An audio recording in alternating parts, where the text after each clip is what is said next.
So to understand how to answer that question, how the Bhagavad Gita impacts our practice and our lives, you really have to understand a little about what's going on in the Bhagavad Gita. A lot of us have heard the talk about the Bhagavad Gita, but what's really going on? And when you understand what the story is, it's really universal and applies to anybody in any situation. If you look how the Bhagavad Gita is starting, the main character, Arjuna, is at a point in his life where he's totally dejected, totally depressed, totally overwhelmed, and doesn't know where to go. And really, is there anyone who's never not been in that place at some point in their life, of some point of confusion, a down point? And the Bhagavad Gita contains the answers of how do you approach that and what do you do with your life to answer that? It starts out with, really, what are you doing in your life? Even the first message of the Bhagavad Gita is, we all have a purpose for being here. There's a reason you're here, and when you understand what is it that you have that's uniquely you, that you can do, that helps inform what you're here, what you're doing with your life. How does that impact your practice? There's two different ways you can look at yoga. Is yoga simply the thing you do on your way home, you stop at the gym, you do some stretching, you do some relaxation, you're feeling better? Or is yoga something that can really change how you live your life and what your life is about?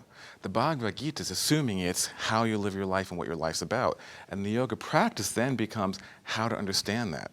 So it's not just doing poses, it's not just doing relaxation, it's really understanding the nature of why are you here, what are you doing, and when you understand that, it helps you live a purpose-driven life.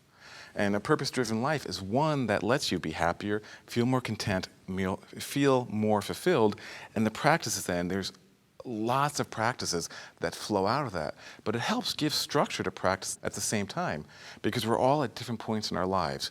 Are we at a point where we're just getting out of high school? What do I do? Who do I marry? Do I get married? Do I want to have kids? All these confusing questions versus someone who's midlife, versus someone who's late in life, but there's practices and understanding that the Bhagavad Gita addresses all those.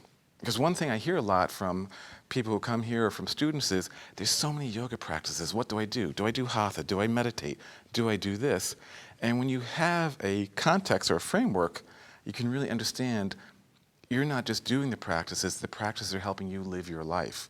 And the Bhagavad Gita is what helps give you that structure and that organization to those practices so that they don't seem random and you're just, let's try this, let's try that. There's actually a clear, definitive plan and a clear, definitive goal, and it's all meant to help you live a balanced, healthy life.